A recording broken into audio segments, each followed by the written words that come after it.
What does a name mean, Barron wondered, when a person is called only by a number? It was past midnight when Barron Trump, dressed in a gray hoodie and dark jeans that tried but failed to make him invisible, stepped quietly out of the unmarked SUV and walked toward the borderline at El Chaparral.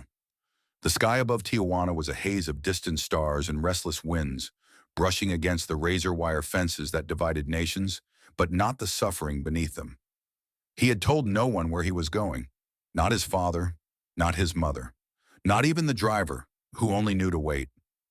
The line outside the border control building twisted like a wounded animal, slow, silent, burdened by plastic bags and tired children. Mothers held on to crying babies. Fathers stared ahead, not speaking. Barron's breath caught when he noticed how many of them weren't speaking at all. Like words had long since lost their purpose. And then he saw her. She was young, maybe 25. Her eyes were sunken, not from age, but from time, the kind of time that grinds through you slowly, without permission. A baby, maybe 3 months old, slept unevenly against her shoulder, its tiny head wrapped in a piece of cloth torn from an old shirt. Her hands held a manila folder, clutched so tightly that the edges had curled like dried leaves. She stood when a soldier in a dark green uniform called out. Not her name, but a number. Ciento cuarenta y siete, the soldier shouted, clipboard in hand. She rose without hesitation. The baby shifted and whimpered, and Barron watched, frozen, as the woman stepped forward and handed over her documents, the way someone hands over the last thing they own. Not with pride, with surrender. He didn't know why his legs started moving. Maybe it was instinct. Maybe it was something deeper. He stepped toward her as the soldier inspected her folder, flipping pages with bureaucratic boredom. Barron felt out of place, alien, ashamed of the clean boots on his feet and the warmth in his chest from the coat he didn't need. "Do you speak English?" Barron asked, his voice low, his eyes on the baby who had started to fuss. She turned to him, uncertain. Her first response was just a stare. Her eyes searched his face like she was trying to understand why someone like him was talking to someone like her. "Yes. A little," she replied carefully, then added, "You are American?" Barron nodded, but slowly. "Yeah, I live in New York. But right now, I'm just here." "You shouldn't be," she said. "Not as a warning, but as a simple truth. This place is not for you." The soldier had walked away with her papers. She stayed behind. For a moment, they stood side by side, strangers tied by silence. "What's your name?" Barron asked gently. She hesitated, then gave the smallest shake of her head. "It doesn't matter. They don't use it. They just call numbers." "I am 147 now," she said softly, adjusting the baby in her arms. Barron blinked. He didn't know what to say to that. "How long have you been here?" he asked. She glanced toward the dark horizon where the line of tents stood in eerie stillness. 3 months, almost. "I arrived in December. They said 2 weeks, then 2 more. Then I stopped asking. The baby was born here." "In the tent," she explained, her voice breaking slightly at the end. Barron swallowed hard. "No hospital?" he asked. She shook her head slowly. "Only pain. And a woman from El Salvador helped me." She held my hand. "There were no doctors, no clean water. But my son, he made it," she said. And for the first time, her lips curved upward. Not a smile, just the memory of one. "What's his name?" Barron asked. "Mateo," she said, brushing his hair with trembling fingers. "He doesn't cry much, except when he's cold." Barron looked down at the baby's bare feet, tucked into the folds of the cloth. He knelt instinctively, almost afraid to speak, but the moment demanded honesty. "This shouldn't be happening. Not to you." "Not to him," Barron said, his voice no longer steady. The woman looked at him again. Her eyes weren't angry. They were used to disappointment. "It happens. Every day. We are used to waiting. We wait in Honduras. We wait on the road. We wait at the border. And if we're lucky, we wait inside a room," she replied with a calmness that stung more than any cry. The soldier returned, holding the folder like it was just another task to check off. "Next step." "Come forward," he said, without looking at her. She tightened her grip on Matthias. Her legs moved, but her eyes stayed on Barron. "Will you be okay?" he asked quietly. "No," she said, "but I will keep walking anyway." She didn't wait for a goodbye, and Barron didn't try to give one. He watched her cross a line that he could never fully understand. Not yet, but something inside him had just begun to break. The woman with no name a night Barron Trump will never forget. They just call numbers. I am 147 now. The woman had vanished beyond the checkpoint, swallowed by fluorescent lights and cold corridors that led to something unknown. Barron stood still in the dirt, his hands in his pockets, but he felt as if something sacred had been torn out of the air, a silence that couldn't be repaired. He turned away from the gate and began to walk along the edge of the encampment, his eyes falling on children wrapped in emergency blankets, their faces half lit by cell phone screens or flickering campfires. A boy with a plastic truck and no shoes dragged the toy through the gravel, making engine sounds with his lips. A girl braided her sister's hair with a solemnity that felt too old for her age. There were no swings, no games, no colors, only the quiet choreography of survival. A woman called out in Spanish, asking her son to stay close. A man coughed and buried his head into a torn jacket sleeve.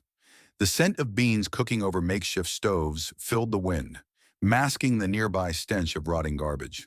Barron's stomach turned not from the smell, but from the realization that all of this existed while he had been sleeping under a heated ceiling and ordering room service after school.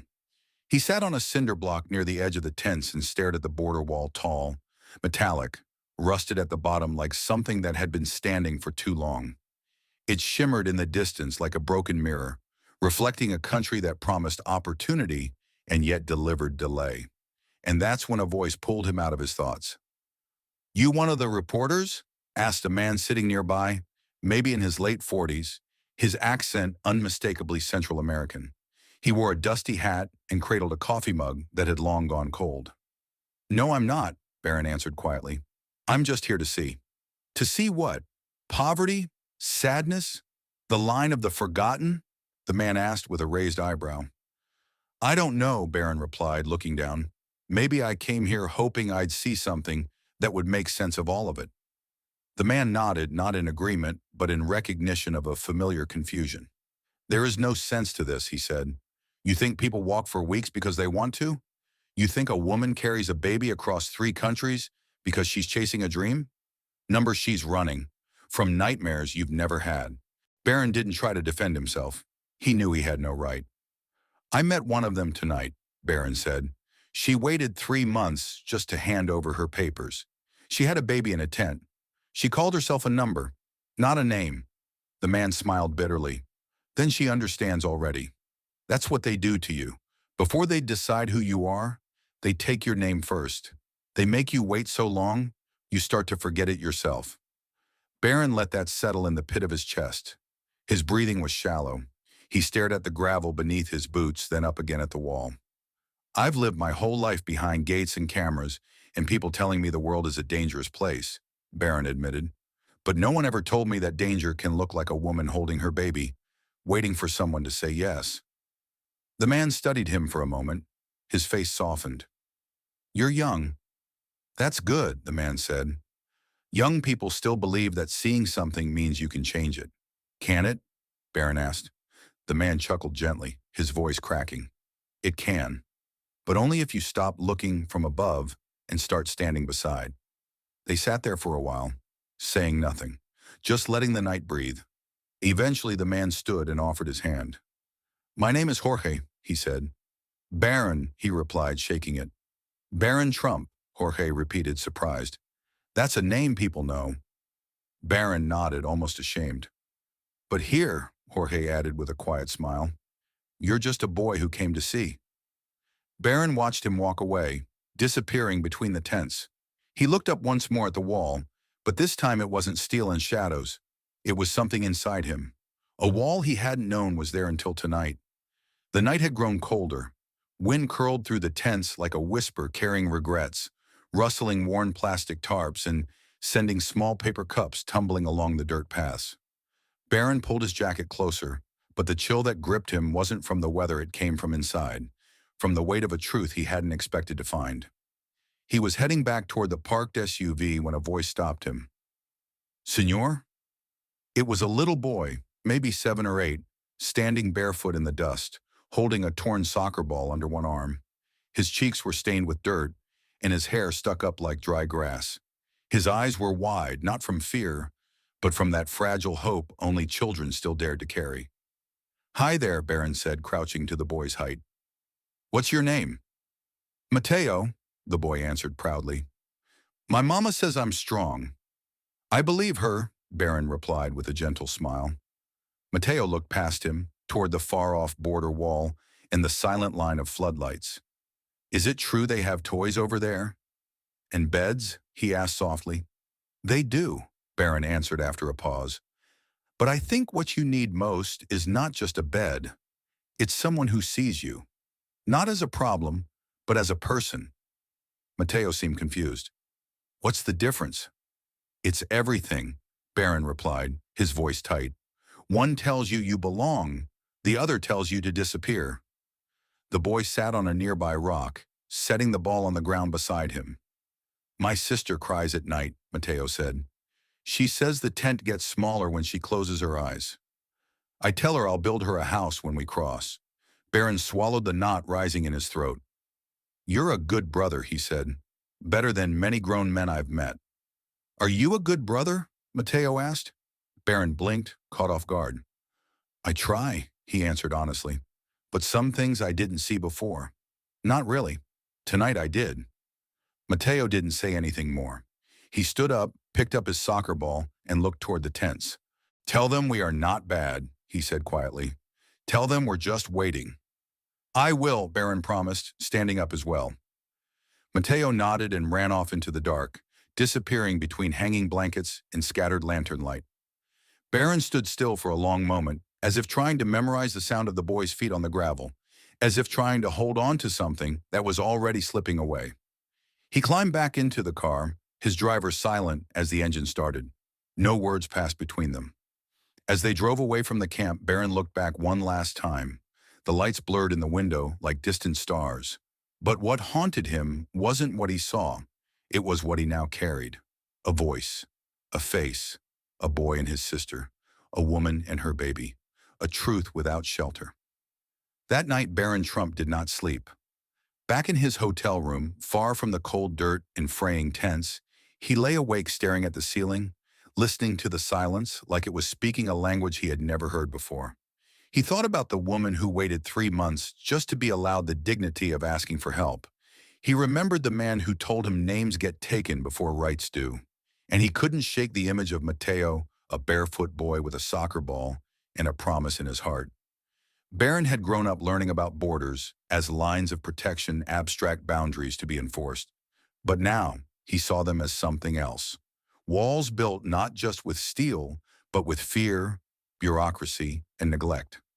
Lines that divided not just land, but lives. That night did not just show him poverty. It shattered the distance between privilege and pain. It tore a thin layer off his soul, revealing something raw underneath, something restless. He knew he would return home with the same last name, the same passport, the same privileges. But something inside had crossed a border of its own.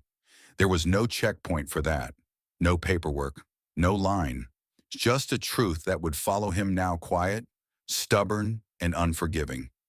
And maybe, just maybe, that truth would grow louder with time. Let's keep the conversation going. Subscribe, share, and drop your thoughts below. Your perspective is valuable and might inspire others.